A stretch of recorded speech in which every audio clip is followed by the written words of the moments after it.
Saheed Oba Elegushi wọ́n lè máa fi orí adé ṣẹ̀wọ̀n ntọ́mọ yìí sọ nìyẹn o. Ọba Saheed Elegushi wọ́n lè máa forí adé ṣẹ̀wọ̀n.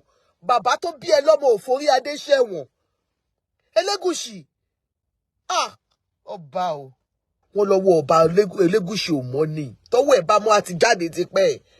Ṣèbí gbà tán ní ó tàn mọ́ èèyàn kan ó sáré jáde lóhùn ò tàn mọ́ wọn. Wọ́n ní tọ́wọ́ yín bá mọ́ ni ẹ ti ṣe the needful.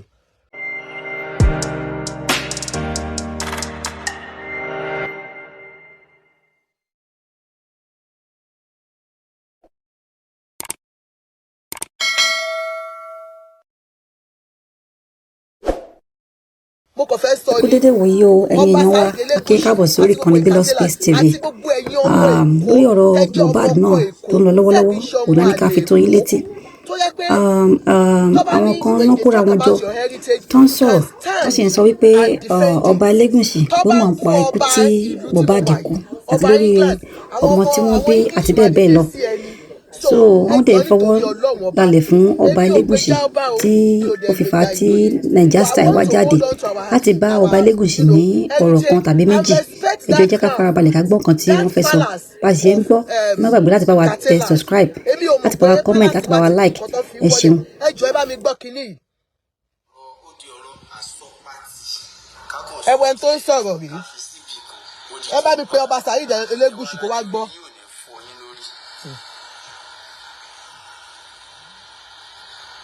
Immediately he was called that they've given birth. Immediately he was called that they've given birth. Immediately he passed the information to his boys. Made them go bring her. Now she called the tenant and said, no, she not be go anywhere today. And besides, Mohbad is around.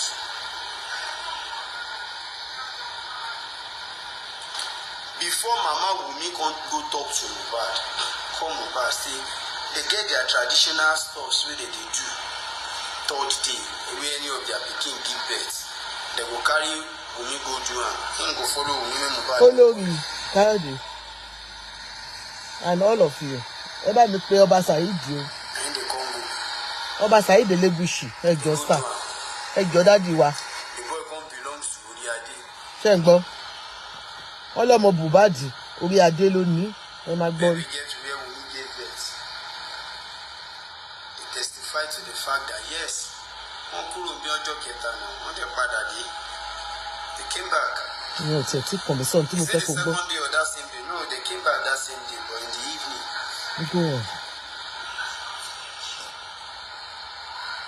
Mo kàn fẹ́ ká sáré gbọ́ kọ̀ọ̀kan, mo fẹ́ kí Ọba Saheed gbọ́ ọkọ̀ tó fi bọ́ ṣe forí adé wọlé ń bí báyìí o. Baba Bore. Oh God. I don't go talk of Abore now. I go first go see him. Mo fẹ́ kó sáré sọ̀rọ̀. Get details of Abore. Alaja, that's one-on-one. That's why I'm surprised, Alaja Alimat. I am surprised that the Kabiyesi is quiet, and that is why I'm calling on him now. I'm really calling him out. I am calling Kabiyesi out. Why is he quiet? I love you. Nami go allow Queen go drag you. Arifa please shift. Ṣé àwọn máa drag ẹ bó ṣe ń sọ̀rọ̀. I want to see the face very well. Okay, maybe we won't even capture the picture. Ọba Saheed Ademola, that throne is the throne of Lagos State. And that is why we are calling you as a Lagosian. I am calling you. Why are you quiet on this, boys? If your hands are clean. When they go to the DNA, traditionally, they discover, say, yes, this boy belongs to Oba. What is the part of Oba? What is the connection between that day and the last day of Mo, which is Sunday stroke Monday? What are the promises we will later get concerning the all this one tó ti ẹ sọ yìí Ọba ló lọ ọmọ gbogbo yẹn ò tiẹ̀ tí kàn mí sọ nǹkan tó fẹ́ sọ tí mo fẹ́ pé Ọba mi fún. What are the enlightenment? Can you imagine? Even the present king, the present queens in the palace, Queen Adiza and the other queen, Queen Sekinat and Queen Adiza, where they never even know. And then the palace, they feel say as they be, and they don't know say many of their rights don't they go to me stylishly. They don't know. They don't know say many of their rights is stylishly going to Wumi. Kabiyesi dey Abuja, they go Abuja, they come Lagos. They Abuja. Honestly, if Seki can come out, I'm not even saying they should come out and talk to who. But what they should do is what I want to talk about. Ever gone to Mokuli so? What is the reason why this case is taking extremely long? Why are the police not going through the right route? Why are they not doing the right thing? How they want to do it? Ó lọ parí iṣẹ́. Ìyẹn ò tiẹ̀ kàn mí bó bá jẹ́ òótọ́ búrọ́. Ṣùgbọ́n ẹ wá gbọ́ ohun tó ń sọ nípa ọba Yorùbá ẹ ní sùúrù.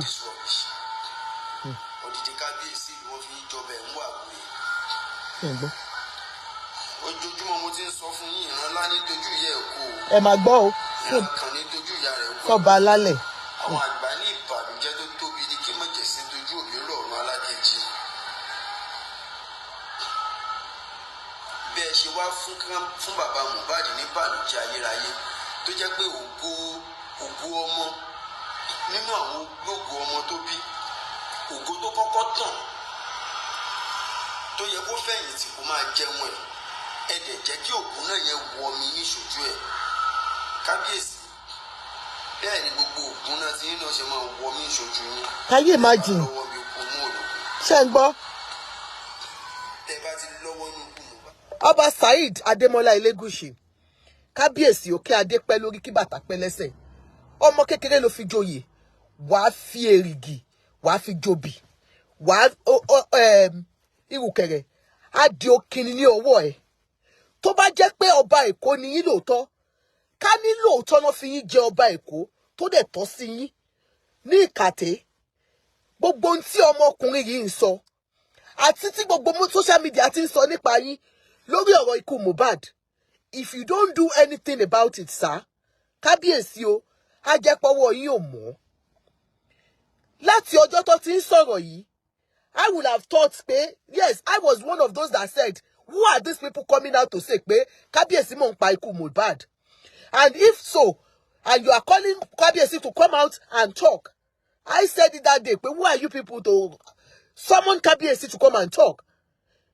But I thought the Kábíyèsí and the palace as a whole will do something about this thing. Ntọ́pẹ̀ ní ìbanilórúkọ jẹ́, wọ́n ní odindi ọba ìlú, ó wà nínú àwọn tó pa ọmọ tí gbogbo èèyàn ń kégbe léyìí tó ń sọ̀rọ̀ ẹ̀yìn. Ọba ìlú náà dákẹ́. Wọn ò sọ̀rọ̀, wọn ò issue statement jáde. Ọba ìlú yìí náà the same thing. Gbogbo àwọn tó ló ń sọ̀rọ̀ látijọ́ yìí, àwọn aráàlú òyìnbó tó yẹ pé ara ń ta àwa gan pé àwa gan ta wà nílùú òyìnbó ta jẹ́ ọmọ Èkó, kí la fẹ́ ṣe sí? Gbogbo wa ń wò ní pé wẹ́ bóyá tí kábíyèsí bá take legal action, àwọn èèyàn náà á dìde. Kábíyèsí ẹ̀ take legal action kankan. Ó ti wá di pé àwọn tó wà nímú yín, àwọn ilé ni mo least expected pé ẹ̀ tí ẹ̀ ní ṣe nǹkan kan nípa wọn. These are young boys tó wà lórí TikTok, sir. Kábíyèsí bóyá ẹ̀ kí ń rí ni, bóyá ẹ̀ kí ń wò ó ni. Àwọn ọmọ yìí, wọ́n wà lórí TikTok. Wọ́n dẹ̀ ń gbé Nàìjíríà. In fact, eléyìí ní tòun máa ń lọ sí island bí ẹ tóun lọ ṣeré ni. Ó tún sọ pé wọn ò bí Adémọ́lá, ó tún pè yín lórúkọ. Ó ní wọn ò bí ẹrẹ Démọ́lá Elégùṣì kò ṣe nǹkan kan fóun. Òun ní kọ́kọ́ o, wọ́n pọ̀ bẹ́ẹ̀.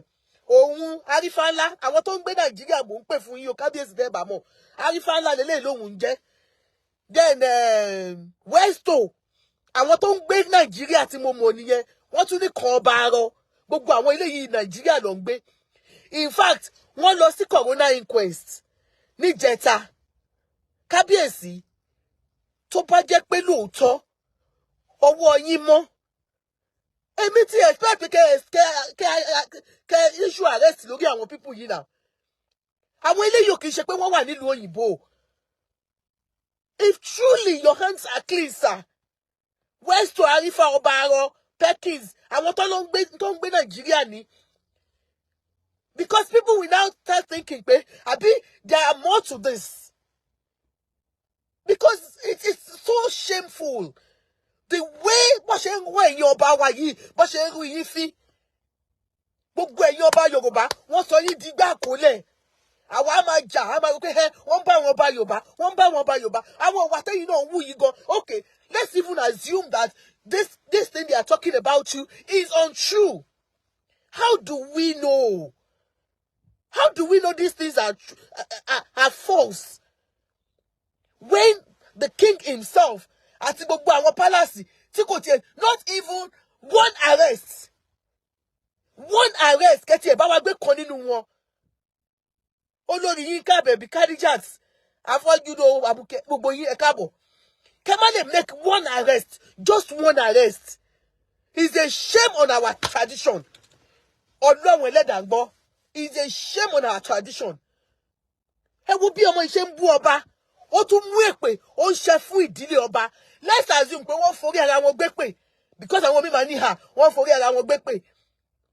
Yorùbá ní mo ṣe ìgbọ̀nsẹ̀ mi ò nùdí. Èèyàn mélòó lè máa ṣídìí fún. Oba Elegushi might have said it severally that Oba Elegushi might not even know what they are talking about. Because I will not, like you know on my own stand, whatsoever you are talking about, if tí kóòtù bá sọ pé ẹni yìí ṣe o, àbí mo rí òdodo ọ̀rọ̀ lórí ẹ̀, ju àhesọ lọ. Ẹ wo owó eléyìí tó sọ ń sìn. Ó ní nígbà tí Wùnmí bímọ tán, tó lọ bímọ sílé alágbo, nítorí pé ó fẹ́ bímọ sílé torí pé ọmọ yẹn jẹ́ ọmọ ọba ni, ó lọ bímọ sílé alágbo. Ìjọ́ kẹta, wọ́n wá ní pé kábíyèsí wá rán àwọn ẹmẹ̀wẹ̀ kó wá gbé ọmọ yẹn wá. Ìyá Wùnmí wá bẹ̀bẹ̀, ó wá fọgbọ́n lọ bẹ Mohbad báwo fẹ́ lọ ṣòro nídìílé àwọn, wọ́n wá gbé ọmọ yẹn lọ. Any reasonable person máa wò pé okay, how did this one get to know all this one? Ká ní òótọ́ ni, àbí ọ́ ni? Ṣé àwọn Westo àti gbogbo àwọn arífà yìí, ṣé wọ́n lọ ń bá wọn gbé ni? Àbí Wùnmí ló lahùn ló sọ fún yàn pé òun bímọ fọ́ba o, àwọn lọ ṣòro òdílé o. So there are some things that I won't even dabble into. Because I have told you most of these people are doing narratives for their own platforms. But come on.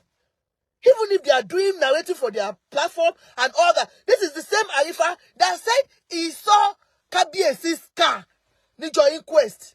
Any reasonable people, even gbogbo àwọn tó ń jà fún, tó yẹ pé wọ́n dúró lẹ́yìn wọn gan, àwọn míì gan sọ níbẹ̀ ni pé lórí platform Westo, ìkan sọ àwọn èèyàn sọ pé how possible is that? Westo ní òun ò máa rí ìkọ̀kọ̀ tó jọ bẹ́ẹ̀ o. So Kábíyèsí will be so daft láti ẹni pé lóòótọ́ ni a wá tún wá rán àwọn èèyàn tiẹ̀ wá síbẹ̀, wọ́n wá jókòó wá ṣe wọn ò ní disguise wa o, wọ́n tún wá gbé mọ́tò tọkọ Elegushi sí. So there are some things that they say tó yẹ pé ẹ má bínú mo ní cold ni.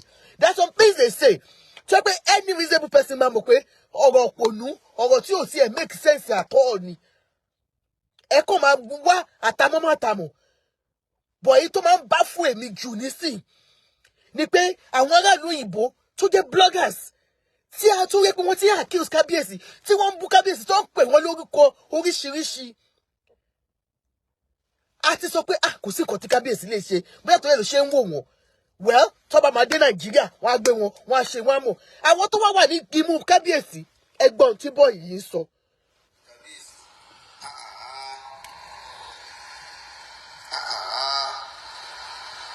Bá ti lọ́wọ́ bí ikú Mohbad Kábíyèsí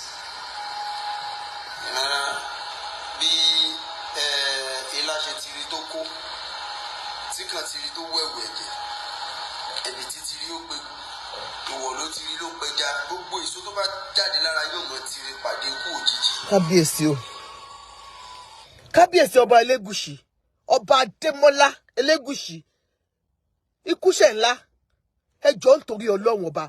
Ọmọ ò ní ṣọ́kú mọ́ yín lọ́wọ́ o, ọmọ ò ní ṣọ́kú mọ́ gbogbo àwa náà tá ń wò, gbogbo ẹ̀yin ọmọ Èkó, ẹ̀yin ní kẹ́ lọ pé Kábíyèsí yín kó dìde o. Ọba Adémọ́lá Elegushi wọ́n ré ègún burúkú lé àwọn ọmọ tó bí nínú, wọ́n ń relé wọn lórí o. Tó bá jẹ́ pé lóòótọ́ ló ṣe tètè jáde o. Tó o bá ṣe ẹjọ́ ẹ bá wa lọ kó gbogbo àwọn ọmọ ìkẹlẹ lọ́ọ̀kì wọn sí Dọ̀dọ̀ Baraki. Ẹ má kàn rí ta mọ́. Ìyẹn tẹ́ ẹ bá ṣe o. Dọ̀dọ̀ Baraki ní kẹ́ bá mi lọ kó wọn sí. Ẹ ṣàwọn gbogbo táwọn tèkó ni o. Ẹ bá mi ṣàwọn. Torí nǹkan tójú èèyàn ò bá rí tó bá sọ. So at least ẹ̀yin náà bá jáde ń sìn. Tẹ́ fi ọlọ́pàá lọ gbé wọn ní gbogbo ibi tó bá wà.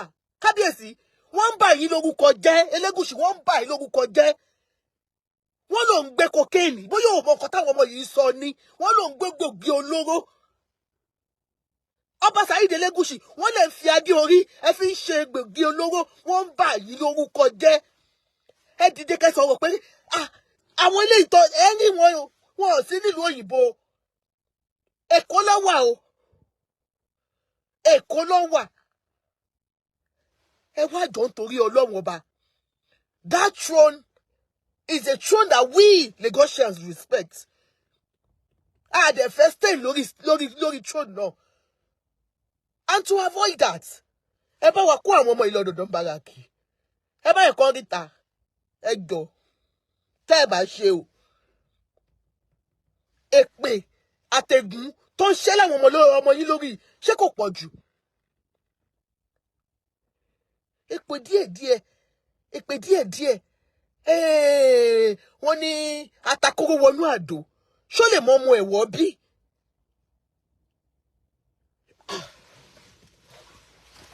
Ọba Saheed, ẹ máa gbọ́ ọmọ yìí lọ. Tó bá ti ń jáde lára yín, wọ́n mọ̀ tí ìpàdé kú òjijì. Ṣé ẹ gbọ́? Tẹ́ ẹ bá ti wá mọ̀. Ẹ wọ ọmọ kékeré. Orí adé ó gbè yín. Táwọn bá ti wá mọ̀ pẹ́. Bá bàbá ńlá bàbá yín wọ́n ṣe láṣẹ. Ẹ̀yin náà sì lè fẹ́ ṣe yè. Ṣùgbọ́n rántí àwọn tẹ́ ti pàdílé wọn lẹ́kún ayérayé. Ẹ rántí àwọn tẹ́ ti pa ìdílé wọn lẹ́kún ayérayé. Ṣé wàá rò pé kún á tán lọ́dẹ̀dẹ̀ sí yín náà ní kábíyèsí? Ṣé ń gbọ́? Tán ló lè sí yín náà. Bọ́sẹ̀ ìtura bá ń gbé. Ọba Elegushi, wọ́n lẹ́kún òní tán ní ìdílé àwọn ọ̀tá yín. Èmi ò ní fi yẹn pè yín lẹ́sùn yín. Ṣé ń gbọ́ tó ń ṣe? Èpè ńláńlá leléyìí kò ń ṣèpè kékeré. If your hands are clean, mi ò pọ̀ o lóríṣiríṣi because mi ò ní èpè yẹn ti pọ̀ jù tí ọmọ kékeré yìí ń fi yín bú because lọ́jọ́ orí ẹ máa jù wọ́n lọ. Àjọkẹ́ Ọba Elegushi has to get up. Ohun mo ṣe ń pè wọ́n fún mi Àríkẹ́. Ohun mo ṣe ń pè kábíyèsí. At least when the other time that they said they blocked your wife, that your wife was dead. Kábíyèsí, you issued kíákíá ní gbogbo àwọn èèyàn tẹ̀ tí ń pe gbogbo èèyàn. Kọ́tẹ̀ tó dà pé ẹ̀ tí issue kankan. Wọ́n ti ń pe gbogbo èèyàn wípé tí blogger yẹn bá dé ọmọ àgbẹ̀. Pé yẹn gọ́tì ẹ̀ ó lọ tún fọ ikú ọ̀tá ìyàwó yín. When they said Sam Larry is related to the palace of Ikate, you issued a statement out. Why is this one taking too long? Even if you are not issuing any statement out, this one is a direct attack on you, sir. Oba Elegushi, direct attack on you and on your palace and on your throne. Ọmọ ìtúsọ ní ẹ̀mẹ́lò ló ti ẹ̀ fi jù mí lọ. Ọmọ 40 kini ẹ ọmọ 40 kini ẹ. Imagine. Ariwo ẹkún aṣọ òkìkí akọ yìí. Kábíyèsí ọ̀sán gan ni kú pakún. Ọ̀sán gan làwọn ọmọ tí inú ọmọ fò mọ́lẹ̀ tí wọ́n mọ̀ fò sánlẹ̀. So Saheed wọ́n bá ewì oṣù ẹ̀gbọ́n. Ọ̀sán gan báyìí láà polówó èkó. Má ṣe o. Adéké bẹ́ǹsì. Kábíyèsí kí ló ń jẹ́ náà? Oníkàtẹ́. Wọ́n máa tàjò wálé wá tú fún àwọn ọmọ tí yín náà fún. Ṣé ń gbọ́? Ṣé ti gbà pé sùúrù báyìí náà sọ̀rọ̀ ìṣúrù? Mo ń jẹ́ kó máa gbọ́ ní o Kábíyèsí Elegushi bóyá ẹ̀ rí ni. Ebè tí kúrúsọ bá ti kọ́ láàárọ̀ báyìí bá ti tọ́jú alẹ́ rẹ̀ yóò tú ká lọ. Gbogbo tẹ́yìn náà bá wá fọwọ́ tẹ fàárọ̀ ọjọ́ yín kó jọ ọjọ́ alẹ́ yóò tú ká. Ṣé gbọ́ o? Lálẹ́ ni ẹ̀mí lálẹ́. Mo ti kọ́kọ́ bá yín fọ̀ bí ẹnà láwọn ìgbà kan tí màá máa bẹ̀rù. ọ̀rọ̀ yín ò gbẹ̀bẹ̀ àdúrà tọrọ yín gbà ni mo ṣe fún yín kábíyèsí tó láì ṣépè forí adé àmọ́ ṣàdúrà forí adé ni mo súnmọ́ báwọn ìgbèje mo sì jìnnà sọ báwọn ẹgbẹ̀fà arọba fi ló bá pa ọ̀rẹ́ òrórí adé fi hàn ìbáyọ kábíyèsí kẹ́ẹ̀pẹ́ bí olú ẹyẹ ń tuyẹ kẹ́ẹ̀pẹ́ bí olú ẹyẹ ń tuyẹ kẹ́ẹ̀pẹ́ bí olú ògbó tó fọmọ owó sóńdè tó jẹjẹjẹ bí abẹ́rẹ́ ọjọ́ yín lè bá pẹ̀lú ẹ̀wọ̀n. ṣé o gbọ́ kábíyèsí ó ní kó pẹ́ bó ṣe máa ń pẹ́ bọ́lá òṣèkí nìkan kí ọjọ́ ẹ lè pẹ́ nínú ẹ̀wọ̀n Saheed Ọba Elegushi wọ́n lè máa fi orí adé ṣẹ̀wọ̀n ntọ́mọ yìí sọ nìyẹn o Ọba Saheed Elegushi wọ́n lè máa forí adé ṣẹ̀wọ̀n bàbá tó bí ẹ lọ́mọ ò forí adé ṣẹ̀wọ̀n Elegushi ọba o.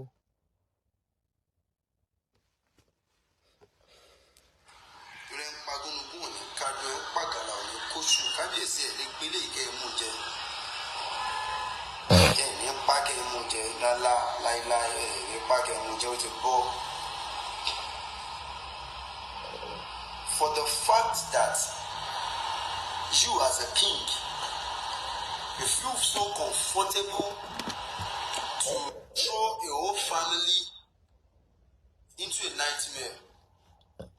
Mohbad's family have been thrown into nightmares because Mohbad says, "Odoju alaka to rira wa."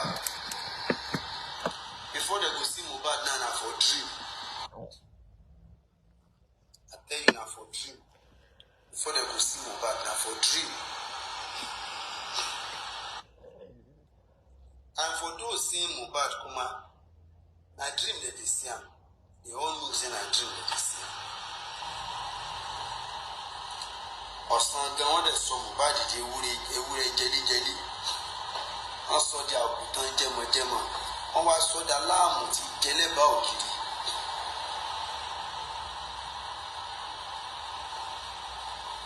Ó tún di tẹ́ni bá ń jọ ni ó di téèyàn bá tún jọ yàn.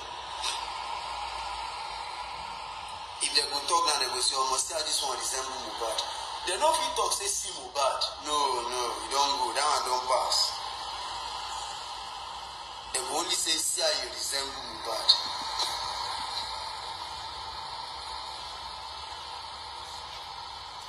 And they felt they can do that and feel more comfortable. This is the issue that is popping up now between Wunmi and Darusha. Wunmi is very, very much confused. I am not even bothered about Wunmi and Darusha's family now. I'm talking about the Kabiyesi. Tell us, Wunmi, that these people.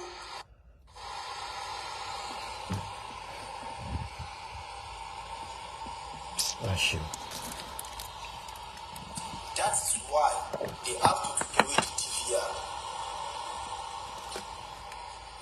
Kabiyesi wa Ọba wa Onikate of Ikate land and all the chief. I'm calling you to protect that palace, to protect your heritage, to protect that throne. You understand? That throne is not yourself, Obademola, but of your fathers and forefathers. Oh, Babeje. Àwa wá ń pè yín gẹ́gẹ́ bí ọmọ Èkó. Ẹ jọ̀ọ́ nítorí Ọlọ́run Ọba. Gbogbo àwọn boys yìí tó bá jẹ́ pọ́wọ́ yín mọ́ ẹ lọ fọlọ́pàá gbé wọn. Ẹ mọ̀ tó ń sọ lórí social media ni. Wọ́n lọ wo Ọba Elegushi ò mọ́ ni. Tọ́wọ́ ẹ̀ bá mọ́ àti jáde ti pẹ́. Ṣebí gbà tán ní ó tàn mọ́ èèyàn kan, ó sáré jáde olóhùn ò tàn mọ́ wọn. Wọ́n ní tọ́wọ́ yín bá mọ́ ni ẹ ti ṣe the needful.